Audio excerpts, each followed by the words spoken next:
morning, good afternoon, good evening.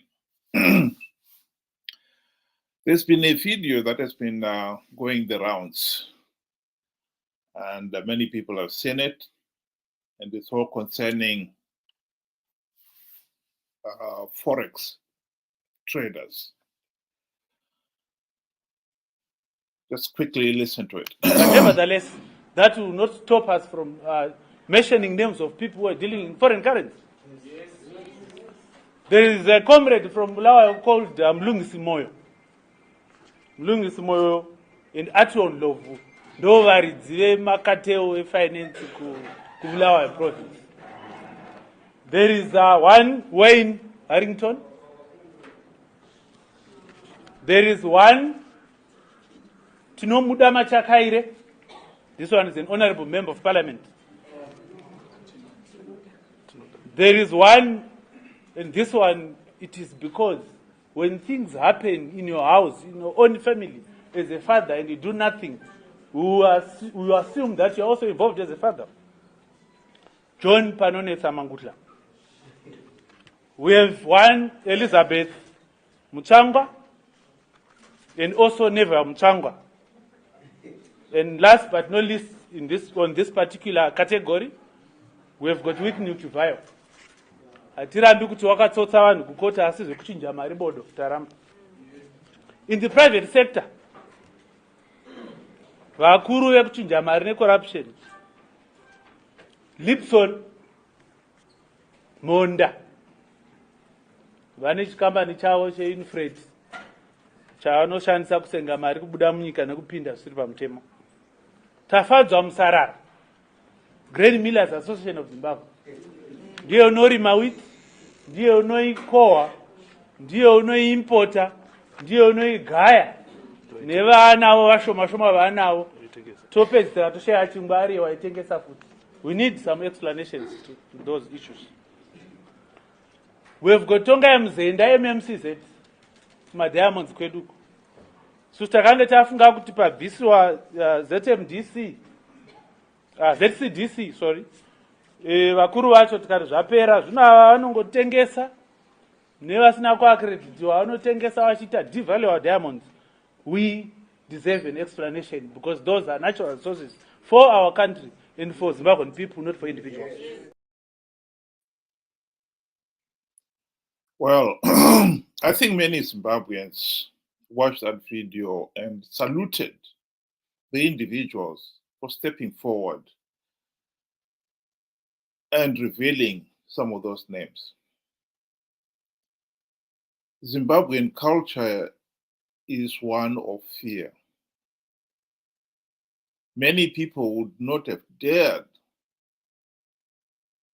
come forward and name those people for fear of being followed by the CIO. Instead of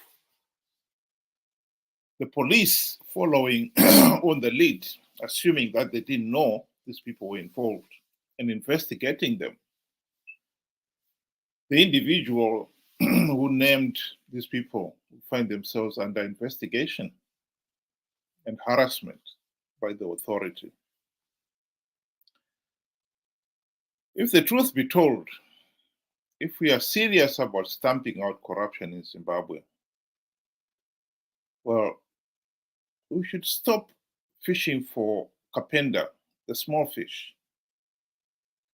We should really go for the crocodile, sitting at the apex of the food chain, the godfathers of corruption. What we've got to understand in Zimbabwe is that corruption is now been institutionalized. It's perfectly legal. In 2012, the late Edward Shindori Chininga, he was the chairman of the Parliamentary Committee on Mining. And so used his parliamentary privilege to investigate what was going on in Marange and Chazwa. And he came up with a report that was tabled in Parliament. And it clearly stated that the people mining in Marange, these mining concessions, in which they did not have to reveal, they were not under legal obligation to reveal the quantities of diamonds they were extracting, the quality, to whom they sold them, for how much, and who were the people benefiting from the trading, from the sales. And so the individual or the company involved, did they have to declare their earnings, and therefore then were not eligible to pay any tax at all. In short, these mining concessions were really a license to loot.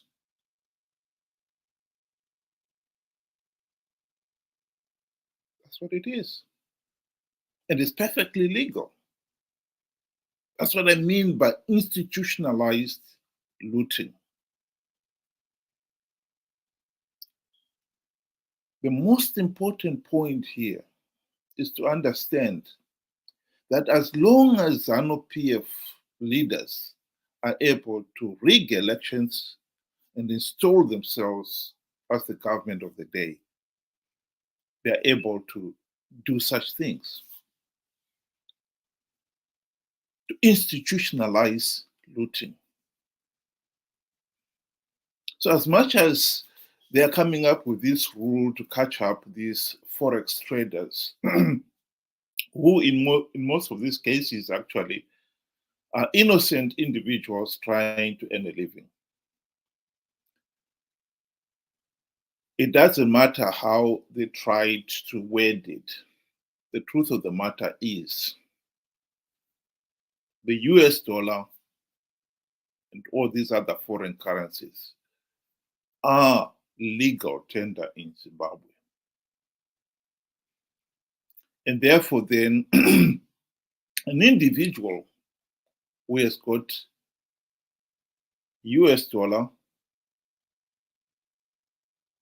he can go to another individual and say to him, listen, can I buy your goods or services with US dollar? Or he can say, I'll buy them with a SIG, whatever it is, at whatever rate. And if he can sell and buy services and goods and using any of those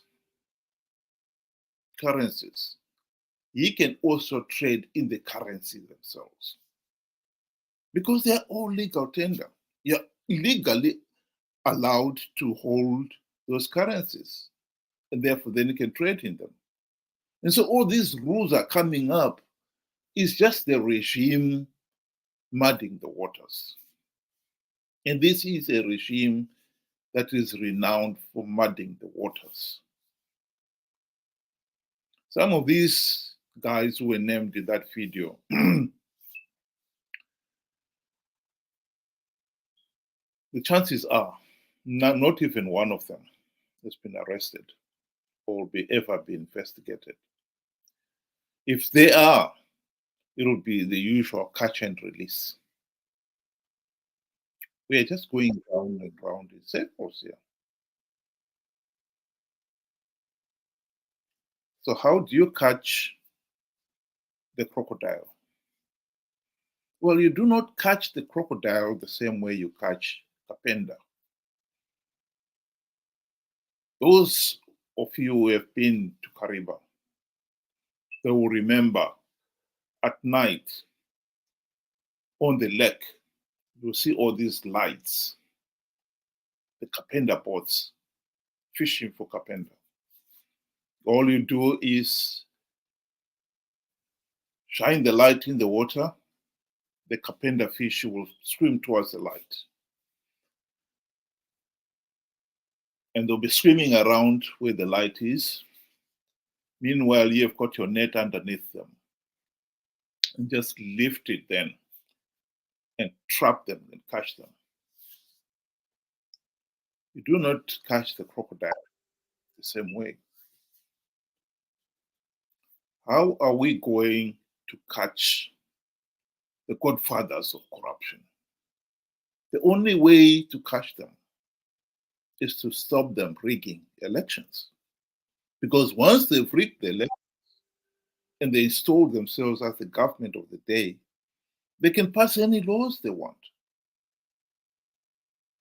They will make looting legal.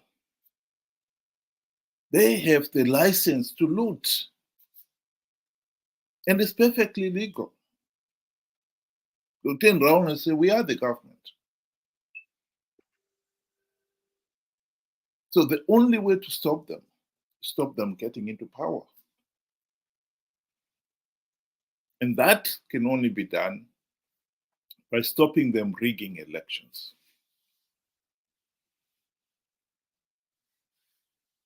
They've come back to this issue over and over again because it is the issue on the table. As long as Zanu PF is able to rig elections and get away with it, there will be no meaningful change in Zimbabwe. We had golden opportunity to implement those reforms in the 2008 to 2013 GNU. There cannot be any denying of that. And those who are denying it are the problem. They are stopping progress. The truth of the matter is, during that GNU, the MDC leaders had the golden opportunity to implement the democratic reforms which would have stopped Zanu PF rigging elections. Mugabe was smart enough to bribe them, to bribe Morgan Tsvangirai and his colleagues with the trappings of high office, the E-class Mercedes-Benz ministerial cars, the very generous salaries and allowances.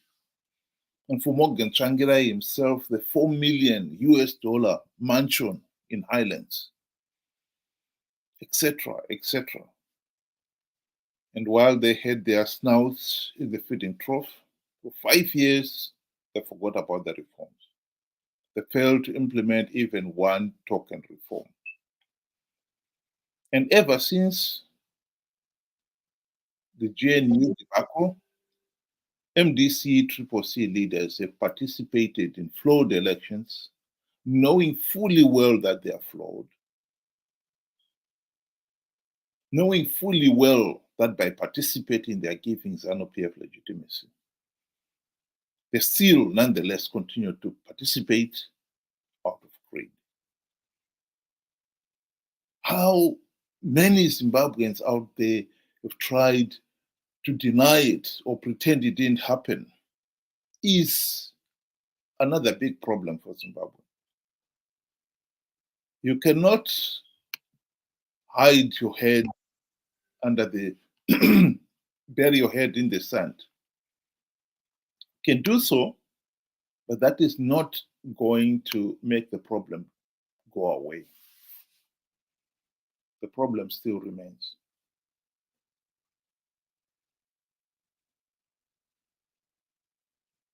We have persistently been conned by the MDC CCC leaders to participate in these flawed elections,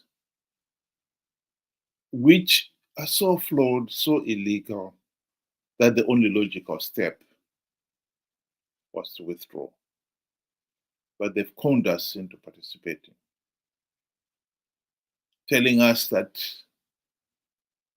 the opposition will win big because they have devised ways of winning rigged elections, which are all nonsense, of course. The most infamous of which is Chamisa claiming last year that he had plugged all the vote rigging loopholes. Hashtag God is in it. And millions, not just a few people, no, millions, nearly 2 million Zimbabweans believed and participated and voted for Chamisa. Millions more in Zimbabwe and in the diaspora believed that lie.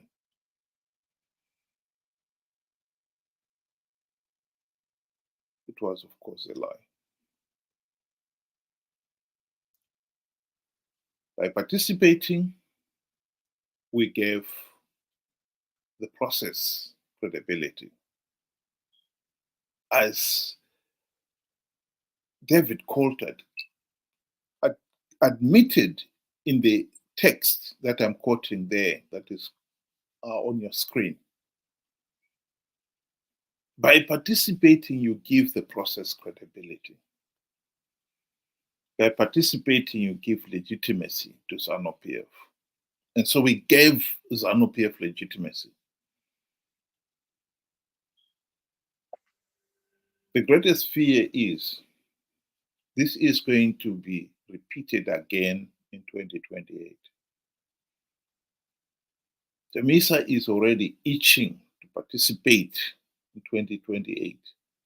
And no doubt he'll be coming up with yet another winning in rigged election strategy or strategies. And no doubt millions of Zimbabweans will believe it and participate. This is the madness that is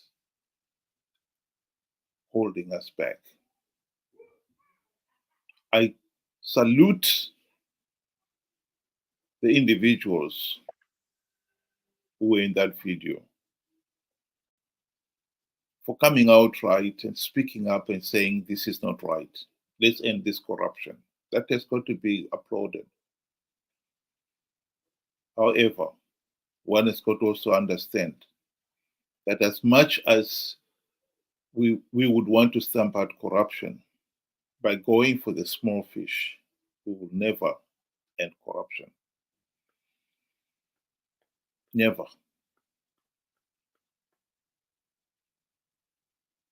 Thank you very much for listening, and have a good day.